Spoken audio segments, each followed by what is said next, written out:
Hello, this is Photography Gamer. Welcome back to the channel. Today I'm reviewing Gods Will Fall. It's on PlayStation, Nintendo, Xbox and PC. Gods Will Fall is a combat-driven roguelike developed by Clever Beans. Okay, gameplay. Well, the game sees you control a ragtag group of warriors who travel around the game world together. When you find a location of interest, you can choose which warrior enters the level. While in these levels, you can use light or heavy attacks, you can dodge, you can parry enemy attacks, or you can use items that will aid you in your quest.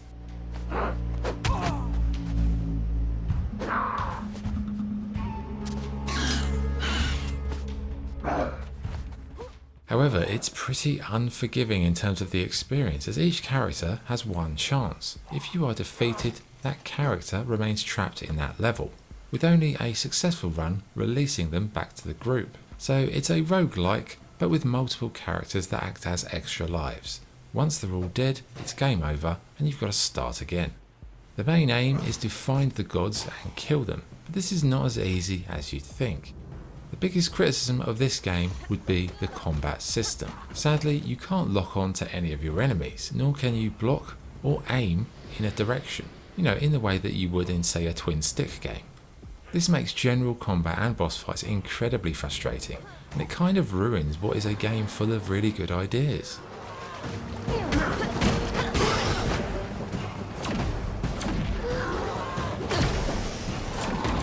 The characters in your group, they've got varied statistics and weapons, and over time, some of these characters will form bonds with each other, meaning that if one of them gets caught and trapped, their friend will either become demoralised or inspired with a stat boost to help them on their way.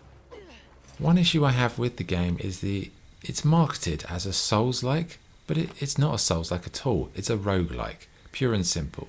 Combat-driven, roguelike with multiple characters acting as extra lives. Now you've got the main campaign, but there is also an endless dungeon mode, but this is about as joyless an experience as you'll find, and I would recommend the main campaign. It's a lot more forgiving, it's a lot more enjoyable, even though it is deeply flawed. Visually, it's got a little bit of the Ashen game about it, soft pastel shades, simplistic but detailed, and all with this very pleasing visual presentation. Sound-wise, the music and the effects are pretty good, and there wasn't any sort of faux pas in terms of sound.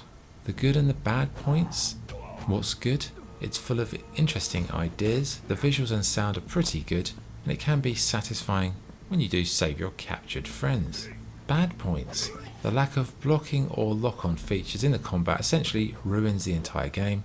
The levels are very repetitive, and it felt like a game that just did not fulfill its true potential.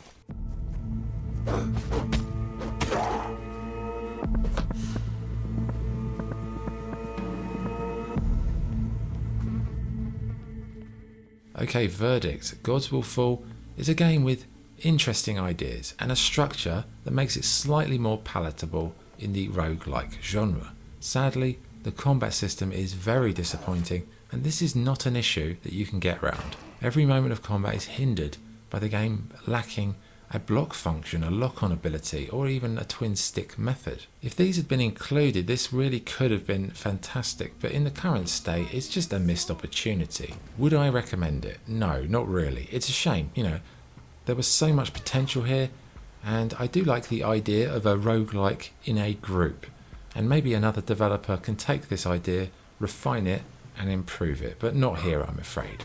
Okay, scoring Gods Will Fall, I would give it a 5.5 out of 10. Lots of potential, sadly unfulfilled. Okay, there you go, that's the review. Thanks for watching. This is PG, signing off. Cheers.